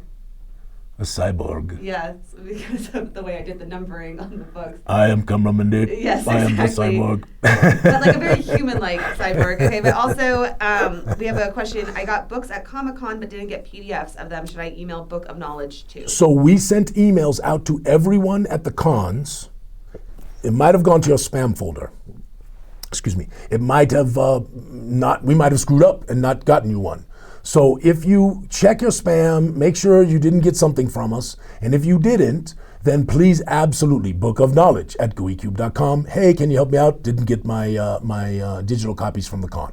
Because always when you purchase physical from us, you always get the digital. All right? Round 2. Thank you, cameraman. So round 2 is the second round that we did the interim shipment for that was not part of the Kickstarter. So if you were domestic in round 2 and you pledged these in your Kickstarter, the West Verdestia tome, which comes with the West Verdestia map, as well as the West Verdestia map pack, if you pledged for those, you should have gotten those already, as well as your digital components, unless you are international. If you're international, these will also be coming to you soon. Exciting. For the interim shipment for our international folks. All right. So also, wait, go back real quick, cameraman. If you did not, one thing that would help us, if you want to add to your pledge, like maybe you were going through the backer kit or whatever and you missed something that you're now going, oh gosh, I wish I would have gotten that. It would be wonderful, especially if you're international, if you could order those before we ship out your stuff so that we could include it, because it's cheaper to put it all together in a couple of boxes than it is to ship it individually. And of course, for you who are international, you know how ludicrous it is to ship, a $50 item that weighs 3 pounds, 4 pounds. It's just silly. So if you can help us with that, and by the map packs are magnificent, right? That map we just looked at with Republic, that's 8 poster maps that make up the entire West Verdestia. It's fantastic. And of course, West Verdestia, which was supposed to be a 300 page book, something like that, is 350 plus pages. We're the only people who add stuff to our deal. That's the other reason why we're late on everything. No, in the West Verdestia is marvelous. It's got first contributors are in there, and we have people who, some of our community. And that is another reason that we're a little late, is we're kind of learning our way through here about how do we work with multiple community members who maybe aren't necessarily professional writers, but they're good writers and they're making cool stuff. But, how do you edit them, and how do you, all the processes, we're kind of finding our way on this. And so please do forgive us for being a little tardy on this. We're not going to be that tardy, I promise. All right. So second round, you should have also gotten the Gooey dice. First set ever. We only made, I think, 2,500 sets. We will never make more of them. So if you are one of those crazy dice collector people, you never know. Put it on the shelf, right? Let's see what happens. And of course, this has the Arch D4, which is that wonderful D4 that if you step on it, it doesn't kill you, right? You don't take 25 hit points of damage, all that kind of stuff. And it's got the Gooey Cube on the 20-sider. It's got the Gooey Cube on the 6-sider, and inside the 6-sider is this little skull. So it's got some real cool stuff, and they're pretty. They're really, really pretty dice. I know a lot of people have gotten them and really enjoyed them. Oh, they're wonderful. Also, any T-shirts that you might have ordered, got Goo, or something Gooey This Way Comes, or whatever, you should have gotten those as well. So this is that interim shipment round for domestic that what did we send it? Maybe a month ago, cameraman. It was before the cons, right? Yeah, so I think it was a month and a half. Time has no meaning anymore. We don't know. All right. And then... Wait, why is that there? Because you recognize that it was in position 2, not in position 3. This is definitely supposed to be chapter 4. You don't have a picture of chapter 4? You know Our what? marvelous chapter 4? You know what? Just give me a second, guys. Okay, here she goes. This is called Camera Mandy's quick paste, and I'm supposed to keep you all happy and comforted while she is doing this, so we can show chapter 4. Everyone's saying they really appreciate that you are your dedication to producing awesome content and caring for. Well, I'm not going to read the end of that because it's. He says, lowly community members. You are not lowly community members. You are amazing. You are what keeps us going. You have no idea the posts that you make, the messages that you send, the emails that you send, the positivity of this community, the kindness of this community, the passion of this community. It fuels, me. I'm having a bad day, and all of a sudden I read a few things and I get a couple messages, and all of a sudden I'm not having a bad day anymore. I mean, it's just, you all have no idea how amazing and wonderful this experience is for us in terms of working with you and bringing your stuff to the world, bringing your things to this. It is, and combining it with our things. I've got a lot of love and sweat and tears in this thing as well. And Jim comes up with this goofy thing called Camera Mandy's Practical Parasols, right, or whatever the hell the name of that thing. I say hell, my bad. Whatever the heck that thing was. It's marvelous, right? It's wonderful. So, look at Camera Mandy. Look at how quick she is. This is chapter 4. Chapter 4 should also have been included in round 1 for you domestic people. If you ordered it as part of your Kickstarter pledge. Now again, all of you, domestic or international, in round 1, you should have gotten digitals of all of these things, except for the dice and the shirts, because we didn't make digitals of those. That wouldn't make sense. Right, Camera Mendy? That wouldn't make sense at all.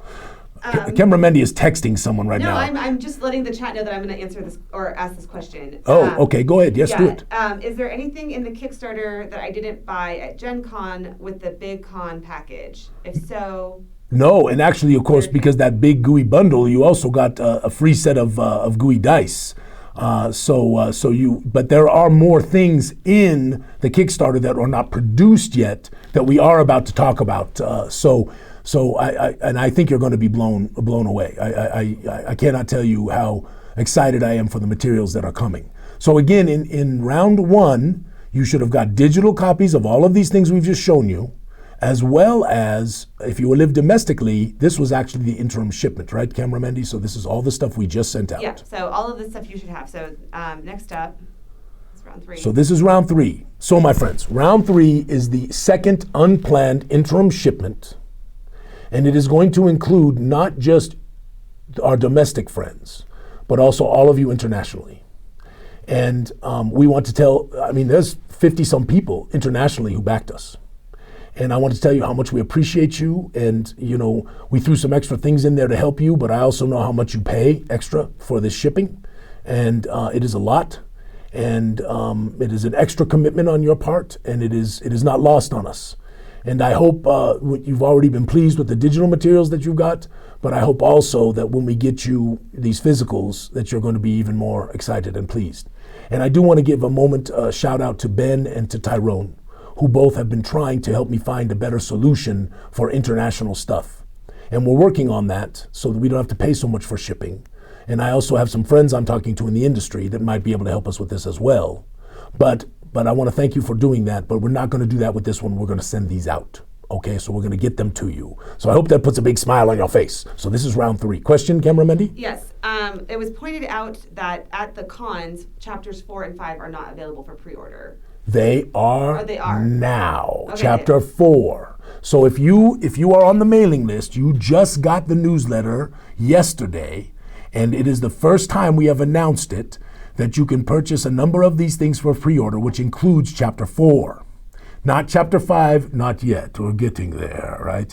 But the West Verdestia book and the West Verdestia map pack, these things are all available, and then we are working on a number of other things. But let's do round 3 real quick so everyone knows. I'm sorry, go ahead, Kim. Making sure that question is answered, because they asked what was not ordered in the Gooey bundle. Chapter 4 was not in the Gooey bundle. That is correct. At the cons. At the cons. That is correct. And chapter 5.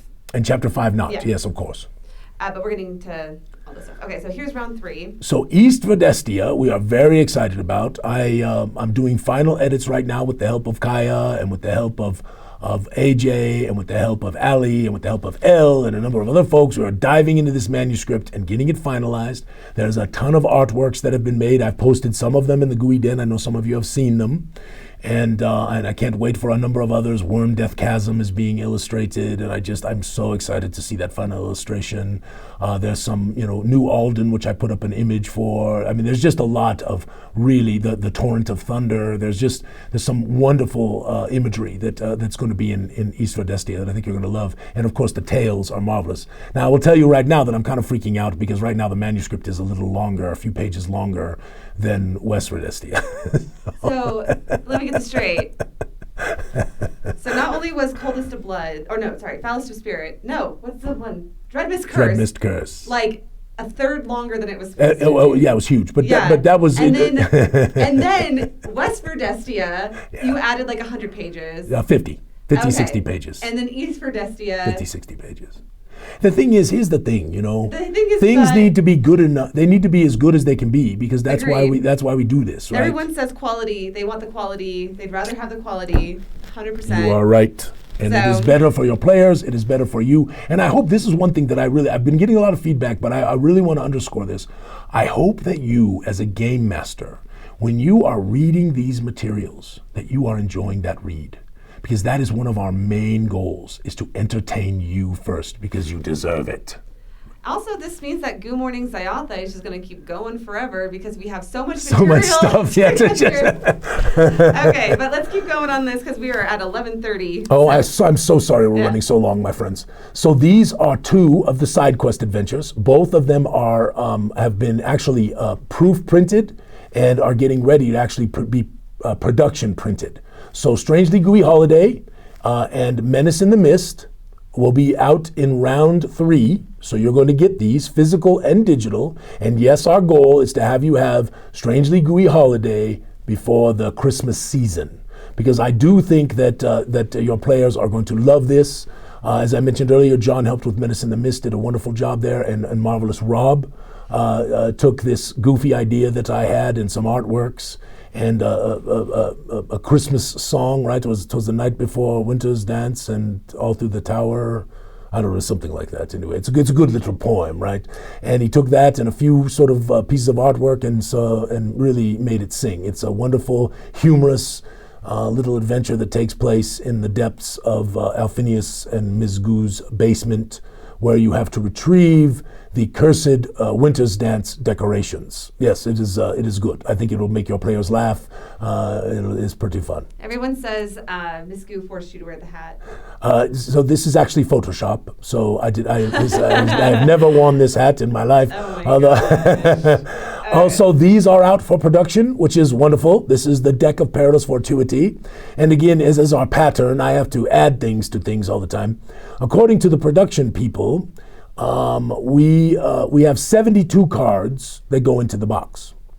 And since there are only 65 cards in the Deck of Perilous Fortuity, Stephen and I got together and we're going to add a few little extra cards which might be able to play into future games. That as people make up games, because this is going to happen with this deck, right? It's got 5 face cards, it's got 4 jester cards, it's got the fool card, and it's got nubs to 10s, no aces, right? That kind of thing. People are going to make up games that are going to go with this wonderful deck. And so if you order the 2-deck set, that is the red and the green, and those will be coming also in round 3. And if you ordered if you were one of the pledge level at the pledge levels, you also are going to get the special limited edition that will never be produced again, antiqued deck of Perilous Fortuity. So that is also coming out in round 3. Oh, and this is very important, international people. All the stuff from round 1 and round 2 that hasn't been shipped to you is also going to be included in your shipment. So don't think you're just getting round 3. You're getting round 1, round 2, and round 3, any of the materials that you've already ordered. So I hope that makes sense. This is the preview of 3 races that were promised as part of the stretch goals. This is the Skundrus, which are the people of Malithuk. Wonderful lore, great character, great player race. I think your players are going to go gaga. The Fazud, which are the intelligent undead, which are also a playable race. And no, they are not restricted to being bad guys. They can be really good guys. Wonderful little character thing going on there. And then the Inzandra Oz, which are the construct race. So Marvelous Corey is helping us with these. And this is actually going into our strategy for creating races in the future and giving them different attributes, which I think you're going to really enjoy. So these are also in round 3. Keep going, cameraman D. The 2 special item cards decks, if you, depending on where you pledged, you either get 1 of these or 2 of these, or I think it's only gold or platinum get these. But depending on where you pledged, you either get 1 or 2, 0, 1 or 2, and they have all been created, and the only thing we have to create is the cover sheet. We send them off, and we're going to get them printed. So these are done, and these will be in round 3. The Flowlock Fusilier. Yes, so we promised that we would provide this marvelous class a little ahead of time, and we are going to do so because we want you to see this. This is actually one of the classes that will appear in the Cyclopedia Magica. The Fusiliers are a marvelous class, unique to Zyathé. We think you're going to love them. And this will also be produced and sent out to you in round 3, domestic and international folks. What else, cameraman D? Oh, and all the artworks. Yes, we've been promising the artworks, yes? So all of the artworks that came as stretch goals, that either you get in digital or physical format or both, you'll be receiving those as well. And there's some really wonderful portraits and imagery there, and they're a little fun, you know, for you to just kind of spice up your game. Cameraman D's Scenescapes. Go ahead, cameraman D. This is your dance. Okay, yes. I will do these. I have like over 40 of them. We're going to be putting them out in, we'll do like 5 at a time because there's so many of them. And I do have them all started. Yeah, she's really I have beautiful. The whole playlist. I have the playlist. I have a lot of them started animating. It's just I have to find the time to sit down and polish them and finish them off. It is a lot of work. Yeah. And I kind of piled on Camera Mandy with these, frankly, because I wanted them for me. Yeah, so there's like 40 of them. And you know what? Some of them may be a little bit different. Like the Cavern Collection, for instance. I don't even know that we have 4 cavern arts yet.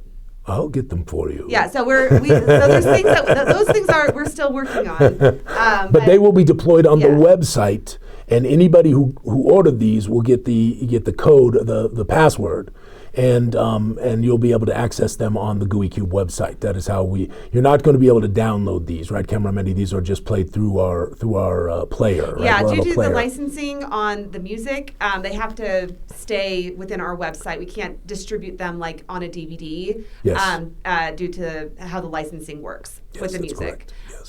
But the player will enable, you can play it in the background. Yes, it's not absolutely. like it's not going to be easily used. We're going to make sure that it's really user friendly, and I'm going to put like a playlist of them so that way if you just want to listen to them while you're like working on something, you can just press play and listen to them. Or if you want to listen to them while you're playing your game. Yeah, exactly. Yes.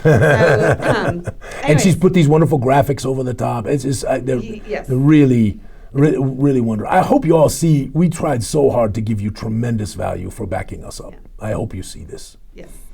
All right, next up. So, and lastly, I think on this. So this is chapter 5. Now, I want to give a caveat to this. We are going to try to get this out in round 3.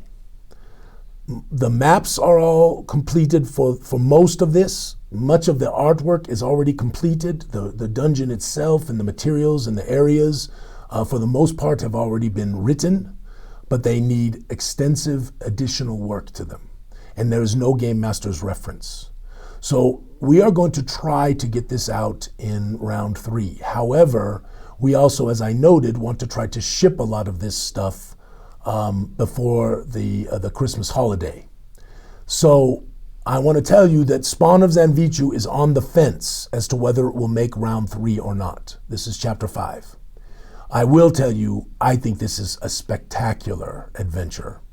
It is our first real major dungeon crawl that we have done. We've done some smaller dungeon crawls, but this is a big dungeon crawl, and it has got some wonderful lore associated with it that goes back to chapter 4. It's got a lot of forward-facing mystery, and it's just again, I don't want to tell spoilers. Yes. So we are going to really push to get this one out. I don't know if we're going to make it. If it doesn't make it in round 3, it's going to make it in round 4. And round 4 will be the final fulfillment of everything. Oh, Harry's STL files. If you ordered Harry's STL files as part of your pledge, we are going to include these in this round. So you'll be getting them in your account. You'll be able to upload them, download them, and all that kind of stuff, and then print away.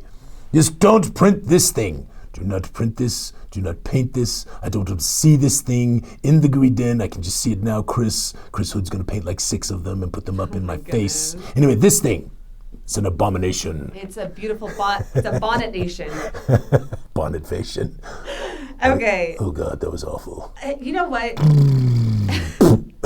Keep going. I know we're getting so long. I apologize. Almost done. Yeah. Almost done, my friends. Almost done. Okay. And cameraman, maybe we should do this. When you post this up, why don't you post up both so that if people just want to look at the Kickstarter update, they can just look at the Kickstarter update. Let's do that. Okay. Round 4. Round 4. All right, so wonderful Keith is helping us with Legends, Lore, and Libations, which is one of the stretch goals, and it is fun. It is a little tour of the Republic. We were originally going to go bigger, but the book was going to get ridiculously huge. It's going to look like West Fredestia. So this is a sort of a black and white travel guide told from the perspective of a certain character. I'm not going to go too much into it, but it's got a wonderful start. It's been well outlined, and a lot of it started to be filled in, but it's got a little ways to go. And it's going to have some cool artworks. It's going to be all black and white. It's going to have smudgy pages. I think you're going to really enjoy Legends, Lore, and Libations. The Glooming Doom. So the Glooming Doom, Adam helped us with this, and this is very much an eldritch horror tale taking place in the Gloomport. So the Glooming Doom has been fully written, Game Master's book as well as the adventure guide, but we need to still do some artworks for it. We need to do a map for it, and so there's some more work, and it needs some editing by yours truly. Not a lot though. Adam did a real nice job, but it does need some there's a few things, but it actually has had a play test, and we're pretty excited about it. Again, this is pretty eldritchy horror. This is kind of lose your mind kind of thing. It's pretty fun. So we'll see how people respond to it. A little different from most of our other adventures. So I'm excited to see what people do. This is James and James, who are helping us with The Witch's Wrath. They are trying to have Game Master's book and adventure book done here by the end of the month in terms of the manuscript. We've got some artworks for this already done. We've got more that we're going to be working on here soon. And I think for some of you, this will be a very interesting side quest if you choose to sort of bring it into the adventure. Oh. Skipping back to the Dead and Fallow. So I'm pretty excited about this adventure. It began with Alexander and me sort of talking about the Vile Desolation and all of that stuff, and then I had this crazy idea for a fallow, and Alexander really liked it, but he was helping us a little bit with the Vorta Malou, so we passed this to John, who had done such a marvelous job with Menace in the Mist, and we're gonna be seeing this manuscript go forward. But this is your adventures go to the Bunderland, and they go to the Borderland Keeps. And this Borderland Keeps is right on the edge of the Vile Desolation, and then they are requested to infiltrate and go into the Vile Desolation. And so it is kind of a stealth mission, and it's got all kinds of wonderment to it that I think, again, this is one of those creepy ones, right, that really give you the chills up your spine. I think you're going to love it. I love the start for it. I love the tale that we've kind of established and how it goes and how different ways it can branch. I think you're going to really enjoy the Dead and Fallow. And the last but not least, okay. So one of the things that I discovered is that these city maps take a long time.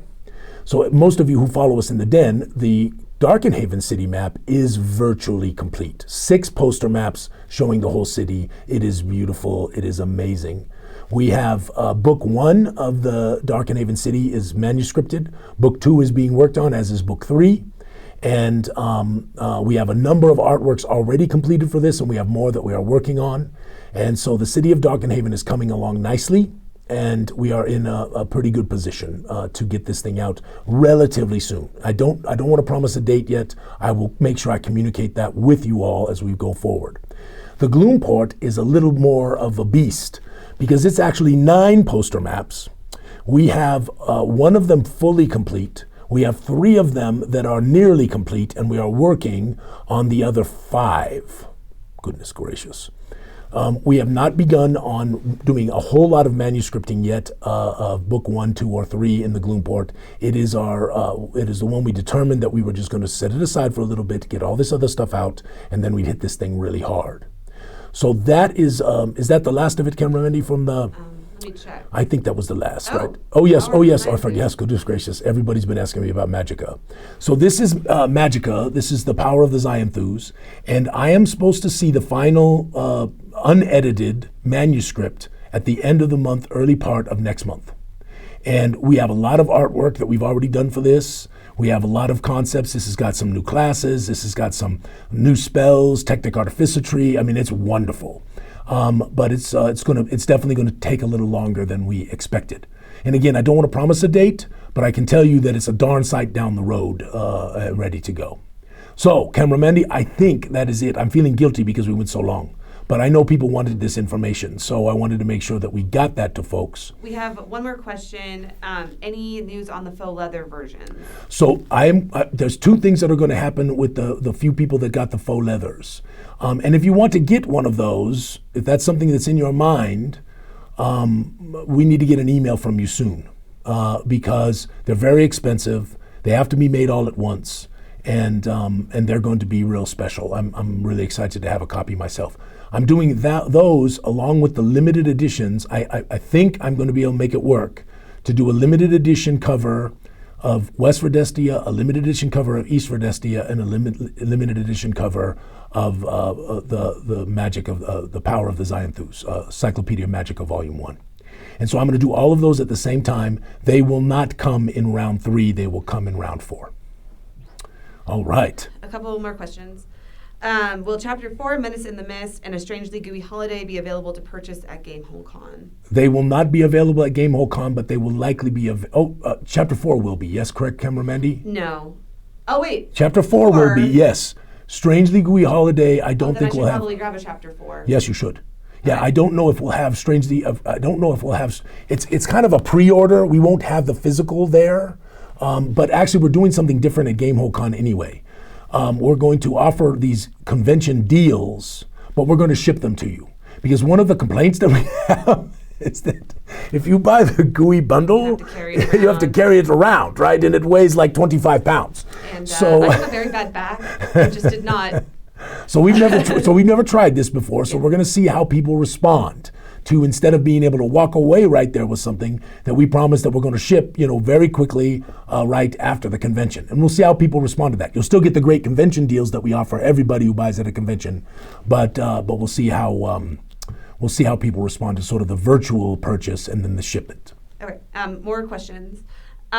Should we email bookofknowledge@gooeycube.com for the leather and limited edition prints? Yes, please do.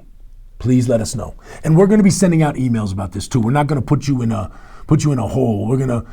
So just watch your emails, and please try to make us not part of your spam. I know it's kind of a pain, this thing, because sometimes you get tired of people emailing the snot out of you. But if you can try, we will try to be respectful of your email box. I promise we'll give it our best. If nothing else, just the newsletter will have We're trying to get everything to just be in the weekly newsletter with a few other emails going out here and there. Indeed. Okay. Will the PDFs be sent before the physical shipment of round 3 items? Yes, probably in the same time frame they'll be deployed. We have to put them on the website. We have to make sure all the accounts get populated, all that kind of stuff. So it is some work too. But as they have done before, they will likely be out before the shipments begin. Yep. I think that's all for now. I think we're good. My friends, I thank you. I apologize for going so long. I hope you found it valuable. I hope you found it interesting. And listen, feedback, please. If you like what we're doing with Goo Morning, Zyathé, if it's entertaining to you, let us know. If there are things we could do better, let us know. Now I'm getting out of here, right, Camera Mendy? Play the getting out of here. Did you play the creepy? The last thing I'm playing is this new folio video. Oh yes, the folio video. So I hope you enjoy this, my friends. May all your adventures be sticky. Thank you for everything that you are doing in part of this gooey madness. Cheers.